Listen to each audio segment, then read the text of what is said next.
Oke. Pun sinyal ya, soalnya sini hujan ya.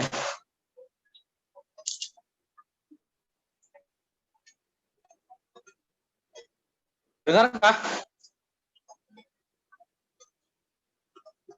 Oke.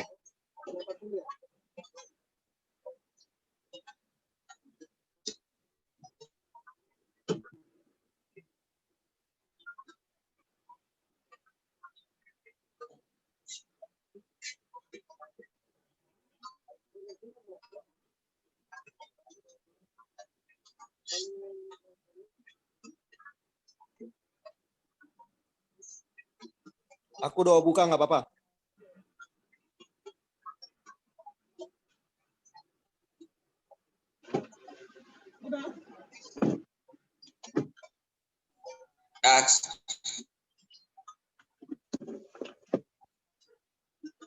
Halo, Mem.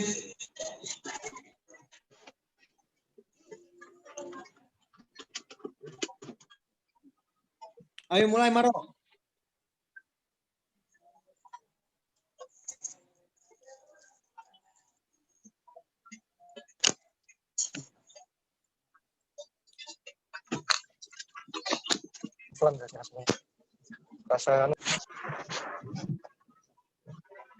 Ayo, Maro. Oke. Nanti habis waktunya.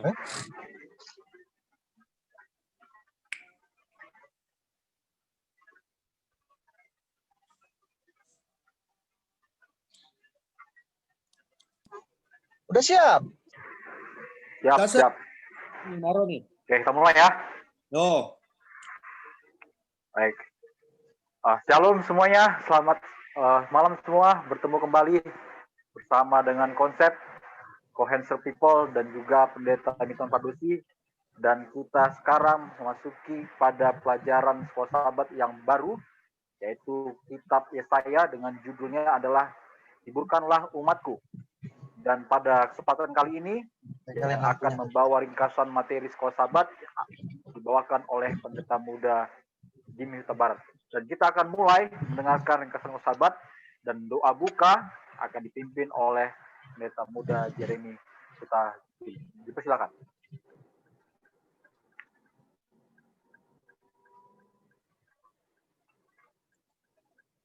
Kita berdoa. Bapa dalam kerajaan sorga, terima kasih atas berkat-Mu Tuhan. Saat ini kami akan boleh memulai diskusi Alkitab, diskusi sekolah sahabat kami. Tuhan boleh berkati sehingga kami boleh memahami apa yang Tuhan firmankan melalui pelajaran sekolah sahabat yang kami akan boleh diskusikan. Berkati seluruh sahabat konsep yang boleh mendengarkan agar firman ini boleh membawa kehidupan kami lebih dekat kepada Tuhan. Beristimewa hamba Tuhan pendeta muda Jimmy Huta Barat yang akan boleh memberikan kesimpulan dari pelajaran sekolah sahabat kami. Biarlah Tuhan akan boleh berkati. Dalam nama Yesus kami berucap syukur. Amin. Amin. Baik, terima kasih Pak Alex. Baik, kita mau gunakan waktu untuk mendengarkan ringkasan materi sekolah sahabat yang akan disampaikan oleh pendeta Jimmy Huta Barat. Mari kita fokuskan hati kita untuk mendengarkan pekabaran yang akan disampaikan. Baik, langsung saja saya berikan kepada pendeta Jimmy Huta Barat untuk menyampaikan ringkasan materi sekolah sahabat. Baik, selamat malam untuk kita semuanya. Baik, selamat malam pendeta. Buka kedengaran suara dan kelihatan share screen. Ya, sudah terdengar, sudah terlihat jelas screen-nya. Oke, baik, terima kasih.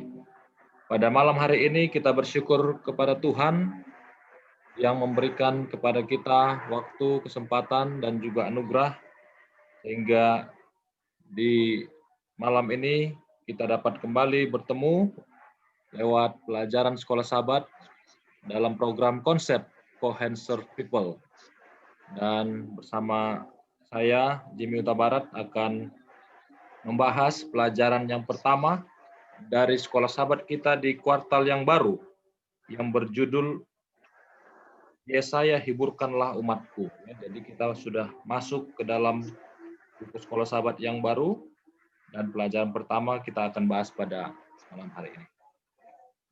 Judul daripada pelajaran yang pertama adalah krisis identitas, ya. Krisis identitas. Ayatnya terdapat dalam Yesaya 1 ayat yang ke-18. Demikianlah firman Tuhan. Marilah, baiklah kita berperkara. Firman Tuhan, sekalipun dosamu merah seperti kirmizi akan menjadi putih seperti salju. Sekalipun berwarna merah seperti kain kesumba, akan menjadi putih seperti bulu domba.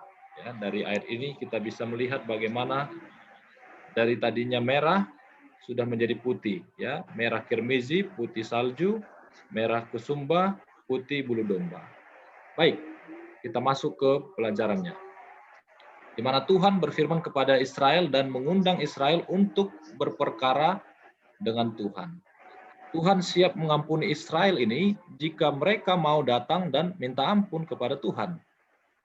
Sebesar apapun dosa mereka, Tuhan dapat mengampuninya. Bangsa Israel sudah kehilangan identitas sebagai umat pilihan Tuhan yang ditebus dari perbudakan Mesir. Ya, jadi mereka sudah kehilangan identitas. Ketika Tuhan menebus mereka dan memberikan janji kepada mereka ketika mereka keluar dari Mesir. Israel dipilih sebagai bangsa pilihan Tuhan, bangsa yang kudus, umat kepunyaan Allah, namun sekarang sudah melupakan Tuhan yang telah menebus dan menyelamatkan mereka. Tuhan membesarkan Israel layaknya anak bagi Tuhan sendiri, namun Israel menolak Tuhan. Hewan saja masih mengenali siapa pemiliknya dan tempat tinggalnya. Namun umat pilihan Tuhan ini, Israel, justru menolak dan melupakan Tuhannya. Ini jadinya di pengantar pelajaran kita sangat miris sekali ya, di mana umat Tuhan itu sudah melupakan dan bahkan menolak Tuhan. Pelajaran hari Minggu 27 Desember, dengarlah hai langit. Ayatnya terdapat dalam Yesaya 1 ayat 1 sampai 9. Kitab Yesaya dimulai dengan catatan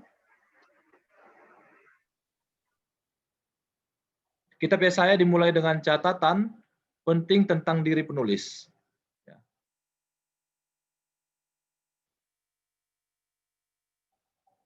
Oke.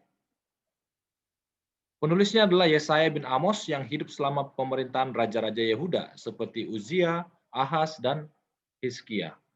Pekabarannya didapatkan melalui ilham mengenai kerajaan Yehuda dan ibu kota kerajaan Yerusalem.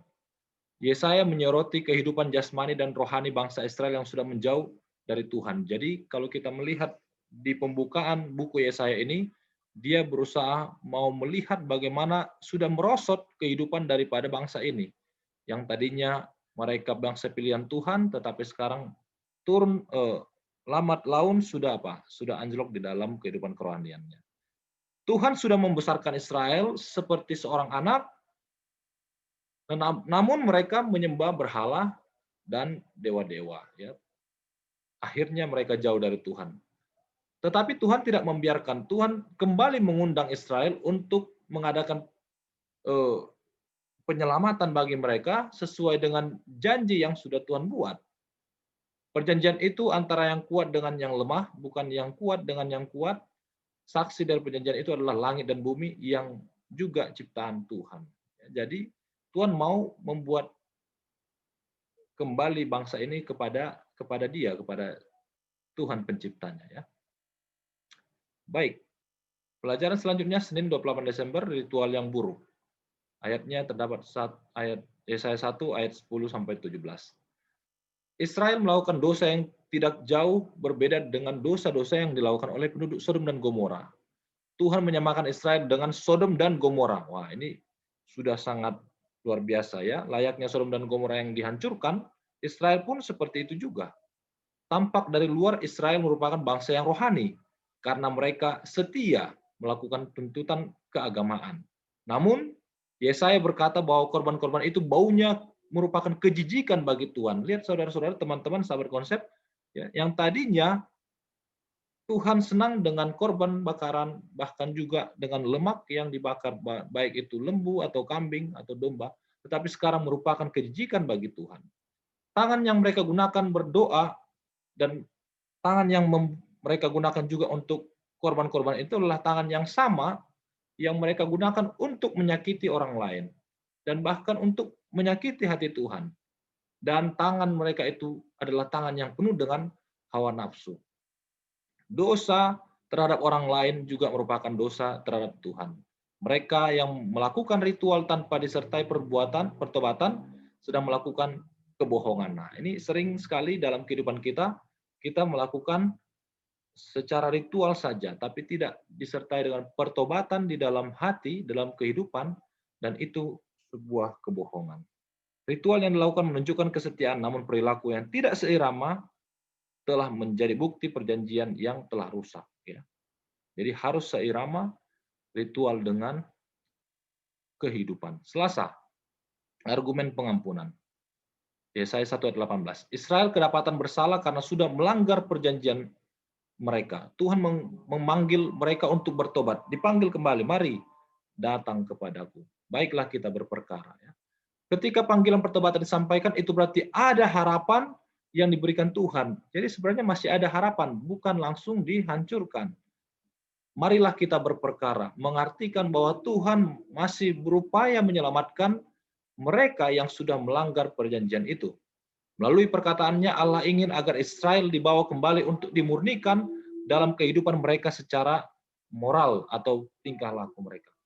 Israel membutuhkan pengampunan dan itu hanya bisa didapatkan oleh kasih Allah yang besar bagi umatnya. Jadi, kalau mereka mau bertobat, datang kepada Tuhan, maka Tuhan akan memberikan pengampunan. Rabu, 30 Desember, makan atau dimakan. Yesaya 1 ayat 19 sampai 31 ayatnya. Pilihan untuk bertobat merupakan pilihan bagi bangsa itu. Jika mereka menolak, maka mereka akan dimakan oleh apa? Oleh pedang, ya, dibunuh maksudnya, atau dihancurkan oleh bangsa lain. Jika mereka menurut, maka mereka akan makan dari hasil tanah, ya. Jadi mereka akan makmur atau merasakan kenikmatan. Musa sering menulis sebab dan akibat dari segala sesuatu yang Israel lakukan. Sehingga semua yang dilakukan itu ada konsekuensinya. Sesungguhnya perjanjian itu menguntungkan Israel, walaupun Allah yang membuat perjanjian itu. Namun mereka melanggar perjanjian itu, sehingga hidup mereka menjadi lebih buruk dan semakin hancur. Ya. Jadi dalam kehidupan kita, lebih baik ikuti saja apa yang Tuhan sudah janjikan, pasti itu akan membawa keuntungan kepada manusia. Kamis 31 Desember, lagu cinta yang tidak menyenangkan. Ayat Yesaya 5 ayat 1 sampai 7. Yesaya menuliskan ayat-ayat ini layaknya lirik lagu dari Tuhan, di mana lagu itu sangat menyenangkan yang ia buat untuk Israel. Ya, jadi seperti Tuhan membuat lagu untuk umatnya, dalam hal ini sebagai kebun anggurnya. Dengan penuh kasih Tuhan memelihara kebun anggur itu, tapi hasilnya adalah hasil yang mengecewakan, rasa yang asam, yang tidak menyenangkan Tuhan. Sehingga dengan demikian, ya menghancurkannya. Tapi masih ada kesempatan diberikan kalau mereka mau bertobat. Allah memisahkan dirinya dari manusia itu ketika terjadi dosa. Tapi jika manusia itu datang kepadanya, dia tetap membuka dirinya, pengampunannya, dan menerima kita atau manusia itu apa adanya. Yang menjadi masalah adalah penolakan secara terus-menerus akan panggilannya di dalam kehidupan orang yang akan bertobat itu, sehingga membuat mereka atau manusia menolak bisikan Roh Kudus di dalam dirinya sendiri.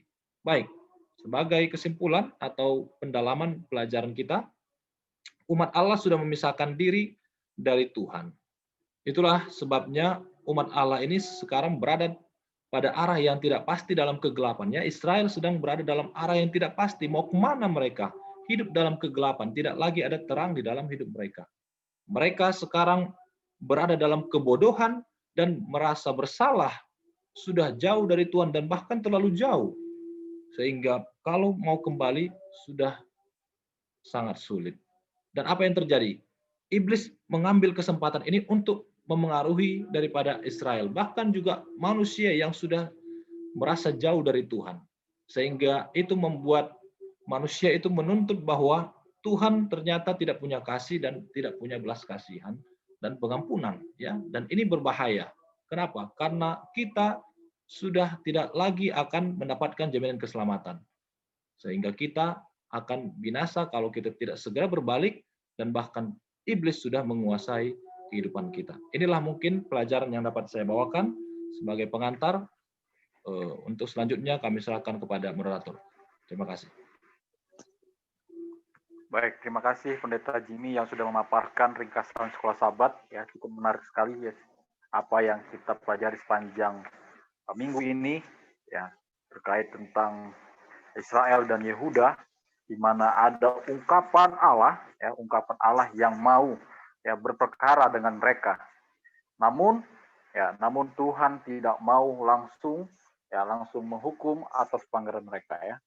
Tadi sudah disampaikan bahwa Tuhan memberikan penawaran kepada mereka untuk pengampunan, ya, pengampunan, karena Tuhan selalu menawarkan pengampunan, dan pengampunan itu ada jika mereka mau mengakui dosanya dan bertobat.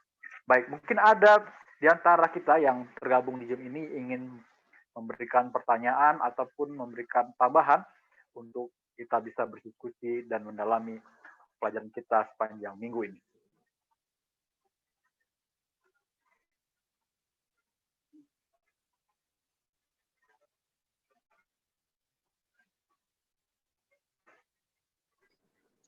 Baik, mungkin saya dulu lah ya. Ya, silakan. Kalau seandainya kita kaitkan dengan judulnya krisis identitas, ini kan merujuk kepada bangsa Israel ya. Secara khusus sebenarnya bangsa Yehuda, yaitu kerajaan selatan, ya, bukan kerajaan utara Israel yang 10 suku, tapi kerajaan Yehuda. Nah, kalau kita mau tanya sekarang, identitas apa yang krisis di tengah-tengah bangsa Yehuda itu? Sehingga judul pelajaran kita ini dituliskan krisis identitas.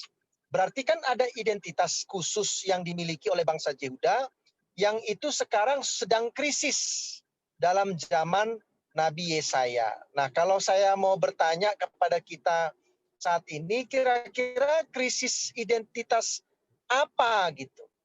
Yang mana identitas itu yang krisis? Itulah pertanyaan dari saya. Berpaling dari Tuhan kepada penyembahan berhala.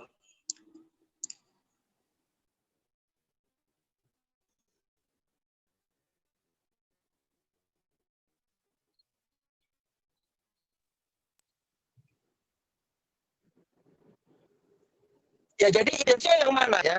Contoh, atau mengikuti budaya-budaya yang ada di negara kita ini, tergantung. Kalau saya dari Sumatera, saya mengikuti budaya Sumatera, tapi pada saat yang sama saya juga mengikuti budaya Indonesia secara umum.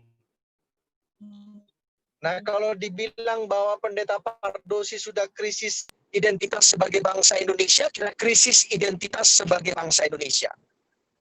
Berarti mungkin satu, saya itu tidak suka dengar lagu kebangsaan Indonesia Raya. Saya tidak suka dengar lagu-lagu perjuangan. Saya tidak suka membaca sejarah bangsa Indonesia. Saya lebih senang menyanyi lagu-lagu budaya lain dan sebagainya. Itu kan berarti saya sudah kehilangan krisis identitas saya gitu sebagai bangsa Indonesia. Nah, kalau bangsa Israel kira-kira apa? Karena itu menjadi pelajaran bagi kita sebagai anggota gereja Masih Advent hari ke-7. Apakah gereja Masih Advent ke-7 sekarang ini juga kehilangan krisis identitasnya atau identitasnya itu masih jelas gitu?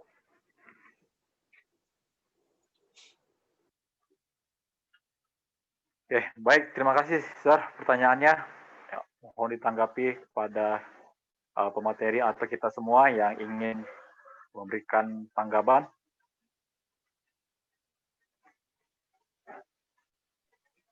Baik, saya boleh menanggapi dari bacaan kita dari pelajaran sekolah sahabat kita di dalam kitab Yesaya pasal pertama khususnya ayat 10 sampai 20. Di sana dikatakan bahwa identitasnya bangsa Israel itu mereka lebih terfokus kepada persembahan-persembahan yang mereka buat mereka pikir itu adalah satu ritual yang menjadi jati diri mereka buat mereka sendiri, menjadi pembeda di antara bangsa-bangsa lain, yang memang artinya itu betul. Namun yang lebih penting adalah di ayat 16 dikatakan, basuhlah, bersihkanlah dirimu, jauhkanlah perbuatan-perbuatan yang jahat dari depan mataku, berhenti berbuat jahat, tegakkan keadilan, kendalikan orang kejam, bela hak-hak anak yatim, jangan diperjuangkanlah perkara janda-janda. Dan ini menjadi identitas yang Tuhan inginkan di perikopnya di sini, bertobat lebih baik daripada mempersembahkan korban. Di mana sebenarnya perbuatan-perbuatan yang baik itu akan menjadi kesaksian buat bangsa-bangsa di sekitar, dan itu akan menjadi identitas bangsa Israel di pandangan, di mata bangsa-bangsa sekitar. Di ayat Yesaya 2 ayat 4 katakan, sebenarnya Tuhan inginkan bangsa Israel itu menjadi hakim di antara bangsa-bangsa, menjadi wasit bagi banyak suku, artinya menjadi pembela ataupun satu hal yang harus dicontoh. Itu yang boleh saya sampaikan. Mungkin ada tanggapan yang lain.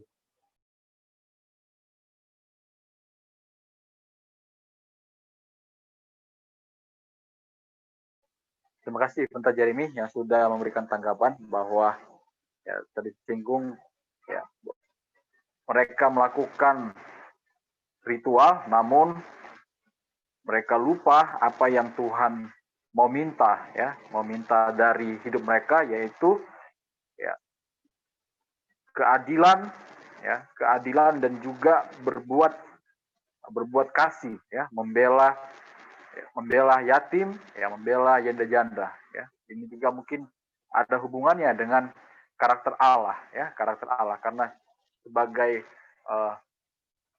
umat Tuhan, ya, apalagi bangsa Israel dan Yehuda, di situ Tuhan mau bahwa mereka bukan hanya melakukan identitas dalam bentuk ritual, tapi ada identitas dalam kehidupan, ya, dalam kehidupan yang mereka tunjukkan ada keadilan, ada kasih, ya. Baik, mungkin ada hal lain yang ingin ditambahkan ataupun pertanyaan yang ingin disampaikan.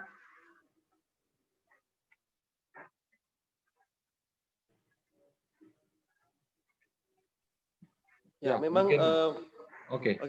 Silakan Pastor. dulu. Ya, memang menarik sih di dalam Yesaya 1 ini diawali dengan ada beberapa dosa daripada Israel, bahkan ada sebuah ungkapan dituliskan di Yesaya 1 ayat 3 ini. Dikatakan demikian, lembu mengenal pemiliknya tetapi Israel tidak. Keledai mengenal palungan yang disediakan tuannya, tetapi umatku tidak memahaminya. Jadi dijelaskan lebih lanjut lagi di ayat 4, celakalah bangsa yang berdosa, kaum yang syarat dengan kesalahan, keturunan yang jahat-jahat, anak-anak yang berlaku buruk, mereka meninggalkan Tuhan, menista yang Maha Kudus, Allah Israel, dan berpaling membelakangi Dia. Jadi Israel sudah tidak lagi memiliki ketertarikan dengan Allah. Dia meninggalkan Tuhan, dia melupakan Tuhan, bagaimana dia sudah dituntun oleh Tuhan. Dan inilah sepertinya menjadi isu daripada masalah pada saat itu, di mana orang-orang Israel sudah melupakan Tuhan dengan berbagai cara, dengan kejahatan, dengan penyembahan berhala, dan lain sebagainya. Jadi seringkali kita juga sebagai umat Tuhan begitu. Ya, kita sering ke gereja, kita sering beribadah dan sebagainya. Tapi Tuhan itu tidak ada lagi terkesan di dalam pikiran kita. Bahkan pekerjaan-pekerjaan Tuhan di masa lalu itu yang membuat kita menjadi orang yang seperti sekarang ini, tidak lagi menjadi orang yang tidak lagi menjadikan kita orang yang taat kepada Tuhan secara sungguh-sungguh. Ya, tidak lagi membuat kita menjadi orang yang berlaku baik. Ya, tidak lagi membuat kita menjadi orang yang takut akan Tuhan. Nah, saya pikir isu ini sangat penting. Terima kasih.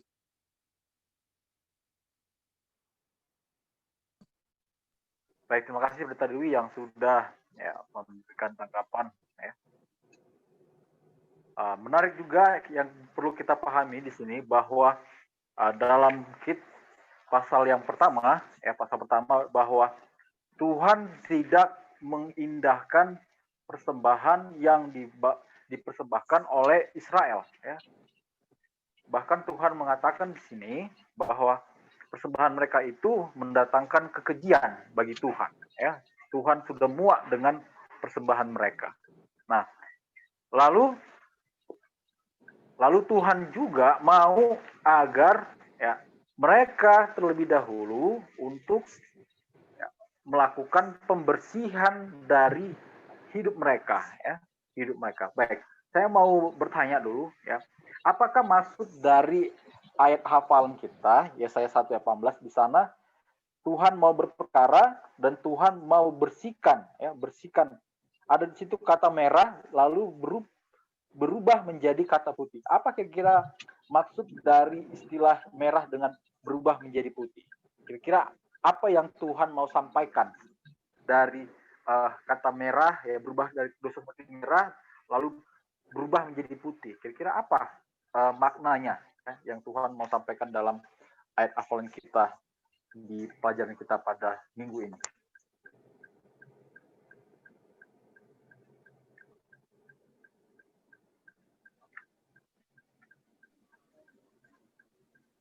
Oke, baik. Mungkin saya coba menjawab ya.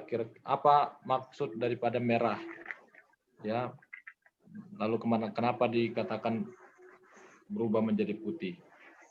Nah, ini mengacu kepada dosa ya, dosa yang merah seperti ini kirmizi, besumba, ini kan warna-warna kain atau jenis-jenis kain yang memang warnanya merah ya, merah sampai seperti darah ya warnanya. Jadi kenapa diambil warna-warna ini atau kain-kain ini yang memang menyerupai darah. Sehingga kalau kita memiliki dosa berarti harus ada darah yang akan tercurah. Ya, tercurah. Yaitu warna merah dari darah itu. Nah, untuk suatu kesucian atau putih, maka harus ada yang mati, yaitu Yesus Kristus ya, atau korban kalau di zaman Israel, sehingga manusia itu kembali menjadi apa? Putih kembali atau suci kembali. Itu mungkin yang bisa saya tanggapi pertanyaan Pendeta Maro, merah kepada warna putih. Terima kasih. Baik, terima kasih Pendeta Jimmy untuk tanggapannya. Mungkin ada yang ingin memberikan tanggapan? Baik, terima kasih ya. Jadi kita kembali dulu kepada pertanyaan saya tadi ya. Israel Yehuda itu menghadapi krisis identitas atau krisis ciri-ciri sebagai umat Allah. Apa sih ciri-ciri sebagai umat Allah itu? Itulah menyembah kepada Tuhan Sang Pencipta. Penyembahan kepada Tuhan Sang Pencipta itu melalui dua cara, yaitu melakukan ritual-ritual atau acara-acara korban yang Tuhan perintahkan, dan yang kedua melakukan perbuatan kebenaran. Bagaimana? Betul begitu Pendeta Muda Jeremy? Ya, kan dua ya. Ya. Secara ritual mereka itu tetap setia melakukannya, betul? Tetap setia melakukannya. Itu tadi yang dibaca dalam Yeremia 1, Yesaya 1 ayat yang ke 13 sampai 16. Tetapi secara perbuatan mereka tidak menunjukkan bahwa mereka itu penyembah Tuhan Sang Pencipta. Jadi dengan kata lain, ciri-ciri secara ritual mereka itu tetap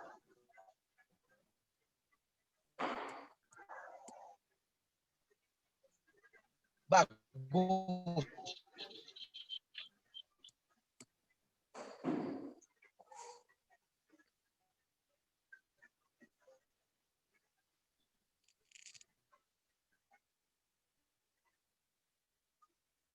tetapi ciri-ciri secara perbuatan mereka itu mengalami krisis.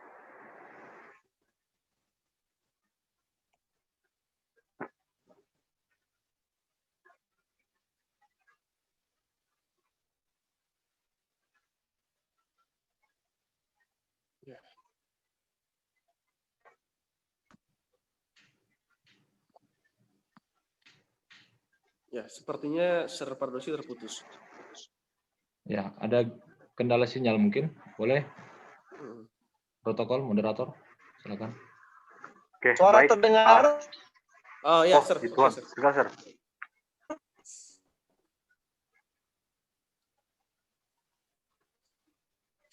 Baik, mungkin ada gangguan.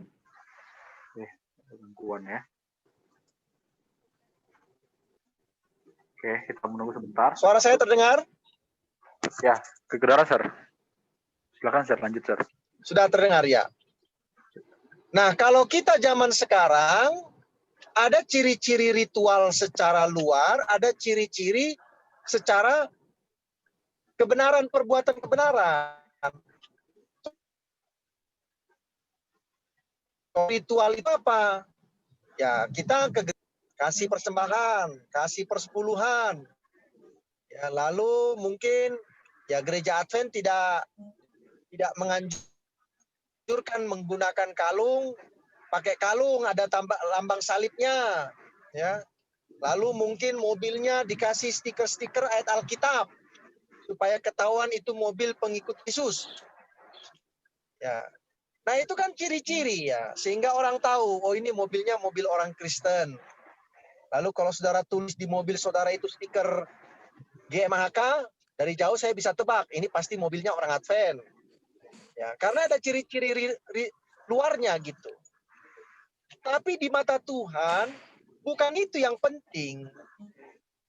Yang penting itu justru perbuatan kebenaran. Itu yang lebih penting. Nah, perbuatan kebenaran itu akan terganggu kalau saudara dan saya tidak lagi takut akan Tuhan. Walaupun secara luar saudara akan menunjukkan kita ini orang Kristen, orang Advent, tetapi perbuatan itu lebih nyaring daripada ritual-ritual yang kita lakukan. Nah, itu yang penting dari pelajaran sekolah sahabat kita. Kenapa Israel dikatakan krisis identitas?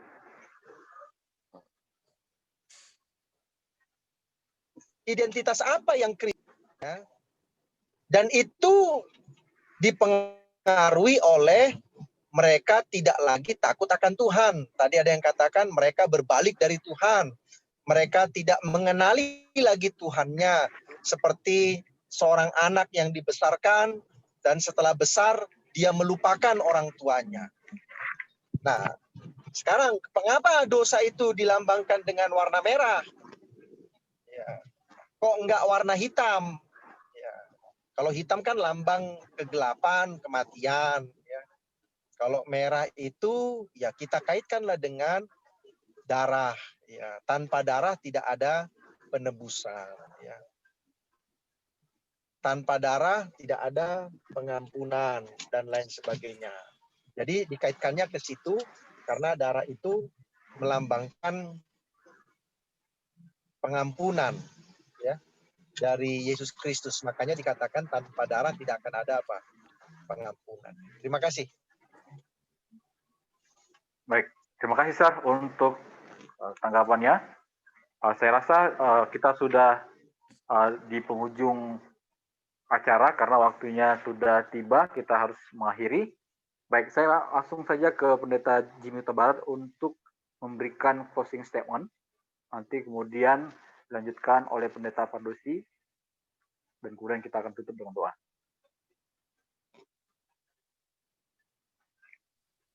Baik, kata krisis dalam pengertiannya adalah satu keadaan atau satu situasi yang tidak stabil, ya. Dikatakan juga di sini dalam pengertiannya mengarah kepada hal yang berbahaya. Nah, jadi pada saat ini Israel sedang dalam keadaan krisis, ya, Israel Yehuda, dan mengarah kepada hal yang berbahaya. Apa itu bahayanya? Bahaya kepada penyembahan yang bukan Tuhan.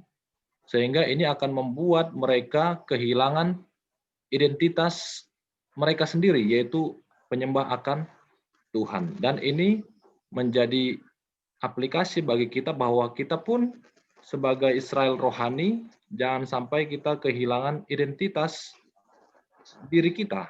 Ya, ketika kita menyembah yang bukan Tuhan, berpaling dari Tuhan, maka kita sedang mengarah kepada hal-hal yang berbahaya, tidak stabil, dan mempengaruhi kehidupan kerohanian kita semakin jauh daripada Tuhan. Ini mungkin yang bisa saya sampaikan untuk closing statement. Terima kasih. Saya kembalikan kepada moderator. Baik, terima kasih Pendeta Jimmy. Ya, langsung saja kita berikan kesempatan kepada Mr. Pardosi. Kesimpulan pelajaran kita adalah obat untuk krisis identitas Israel itu adalah Tuhan menawarkan pengampunan. Karena itu obatnya. Pengampunan itu dimulai dengan berbalik kepada Tuhan. Mengakui dosa-dosa. Lalu Tuhan akan memberikan apa? Pengampunan. Dan setelah itu barulah dalam pelajaran kita ada yang namanya Tuhan akan menyelamatkan. Ada berkat akan datang. Kalau pengampunan itu tidak diterima, itu berarti manusia itu sudah memutuskan untuk berbalik dari Tuhan sepenuhnya. Meninggalkan Tuhan, melawan Tuhan. Lalu apa yang akan terjadi? Ya seperti di pelajaran sekolah sahabat kita itu, di pelajaran yang hari Kamis, akan terjadi apa itu? Lagu cinta yang tidak menyenangkan. Ya, pokok anggur itu ranting-rantingnya itu akan apa?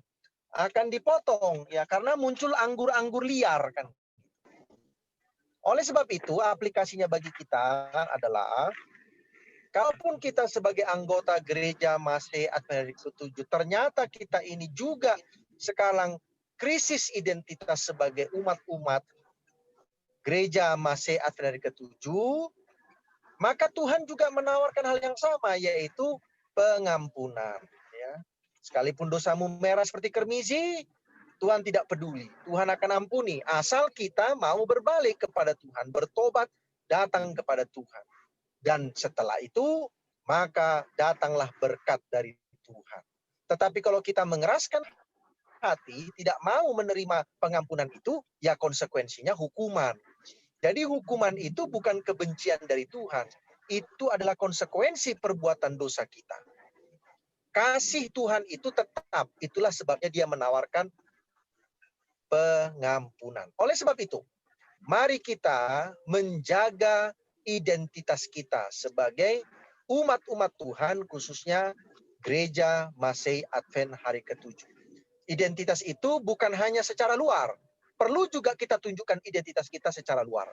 Tetapi yang lebih utama adalah identitas dari dalam, yaitu iman dan penyerahan kita, penurutan kita kepada Tuhan. Terima kasih. Baik, terima kasih Sir untuk closing statement-nya. Baik, demikianlah rangkaian kita punya acara diskusi Sekolah Sahabat. Kita akhiri dan kita akan tutup dengan doa. Doa tutup dilayangkan oleh Pendeta Muda Matias. Dipersilakan. Adakah di dalam?